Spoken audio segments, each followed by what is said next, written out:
If it's not the weather, we Brits do like grumbling about the trains. Since the mid-90s, services have been largely in the hands of private companies, with varying degrees of success and failure. Both the East Coast and West Coast main lines have given ministers a headache.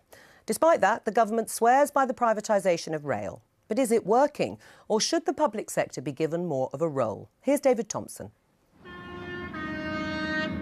A row over the right to run trains along the West Coast. Lost by Virgin, awarded to First Group, then given back to Virgin for 2 years longer than originally intended. It drove rail moguls mad, left the taxpayer holding a £40 million bill, and embarrassed ministers. What has happened is unacceptable, it's deeply regrettable, and of course I apologise. Making the trains run on time, always controversial, never easy. Privatising the railways was meant to take some of the strain off the taxpayer. But has it been a triumph, or has it merely led to confusion and delay? Privatisation hasn't quite worked out as planned. Railtrack, responsible for tracks, signals and services, was taken back under public ownership in 2001 and became Network Rail. The East Coast Main Line is in public hands after National Express gave up the franchise in 2009. In fact, it's made almost £650 million for the taxpayer over the past 3 years. So what's not to like about public ownership? Joining us now is Tony Lodge from the Centre for Policy Studies, and of course Christian Wolmar, a commentator on transport, is still here. Christian Wolmar, has privatisation won out? As Louise Ellman said, it has delivered record numbers of passengers on trains. Well, it's a debate whether it has delivered that or whether, as Louise said, that it's just the growth in the economy. But the big problem with privatisation, and there's figures out this week, is the increase in subsidy that has resulted from it. So we just saw last week there's £4 billion of government subsidy going into the railways. And actually, under BR, it was rather less than that. Right, £4 billion of subsidy is an awful lot of money. One could argue they've only done well as a result of government subsidy. No one's doubting there have been bumps along the way since 1993. However, really important statistic.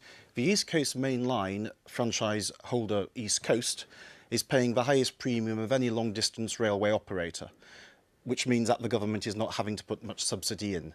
The point is that's the only franchise holder which faces competition from companies like Grand Central and First Hull. They're known as open access. It's also the only one that's run by the state. Well, I actually agree with that, Christine, but I actually think that's slightly irrelevant because National Express had to hand the keys back when they got the figures wrong. But you say they're doing a good job. They're doing a very good job, but I would argue the competition East Coast now has to face is making it strip fitter.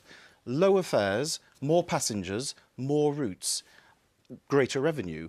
And I think that is actually a really important test case, and we've got the stats from the Centre for Policy Studies which backs all this up. But do you then disagree with the government that actually at some point they should reopen the franchising of that line? Shouldn't they keep it with public ownership if it's been such a success? I think that, to be honest with you, the directly operated railways, which is the DFT company running the East Coast Main Line, as far as I'm concerned, and the stats do prove this, they have had a very good run, but they've had a good run because they've had to face competition. Now, the great thing about the East Coast Main Line is it was modernised in the 80s, it was electrified in the 80s, it's a good railway. It will do well in private hands, but it must face competition. Now, I also think the West Coast Main Line, Richard Branson, why can't he face competition as well? Well, can I answer that? I mean, the problem with competition on the railways is, as you know, railways have a limited number of tracks and it's very difficult to organise competition. And when the railways were first privatised, the Tory idea was that there's going to be lots of plethora of rail companies coming on and running services. And then they realised that if they allowed that, together with the franchising of the railways, it would actually require more subsidy because the private open access operators would grab the easy customers and the poor old franchisee would end up with the services at 10 o'clock in the evening, which didn't make money. So that's why they limited competition. But just to come back right on that point, I remember you writing, Christine, in the March 2011 edition of Rail magazine, you made that very point. That's now totally disproven on the East Coast Main Line, where their premiums have been higher and higher each year, but yet they face competition at Doncaster, York, Northallerton and Wakefield. Why can't that be wrong? Why can't that model be used where you have perhaps public ownership in the East Coast Main Line, but competition from other companies On the West Coast Main Line? Because the problem is it would actually end up costing taxpayers more money. Why? Because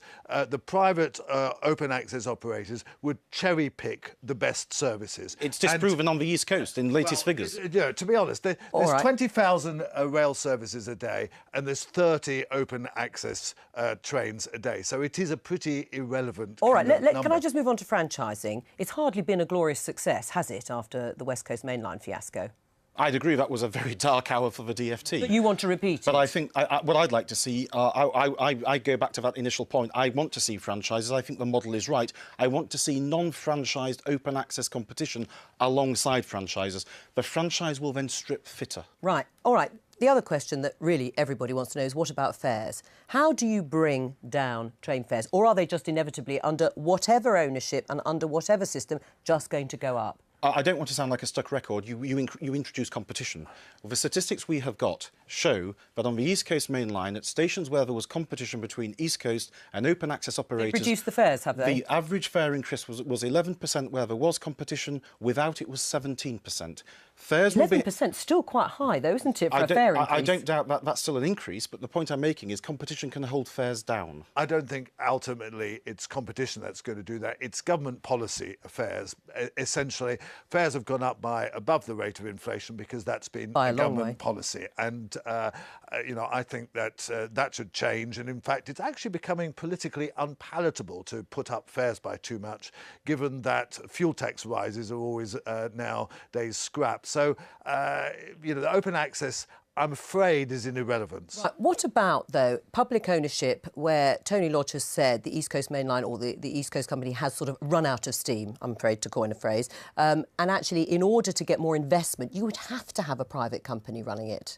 Not necessarily. Train operators actually don't invest. That's it's Network Rail that invests in improvements in the railways, and customers would agree with that because they'd say there's overcrowding and the train extensions just take too long to happen. Well, I would argue that, and there is evidence of this, if you want to see more rolling stock, cheaper rolling stock, cheaper fares for the passenger, then open up, and there are paths available on the West Coast. Let's have new services to serve new locations alongside the franchise.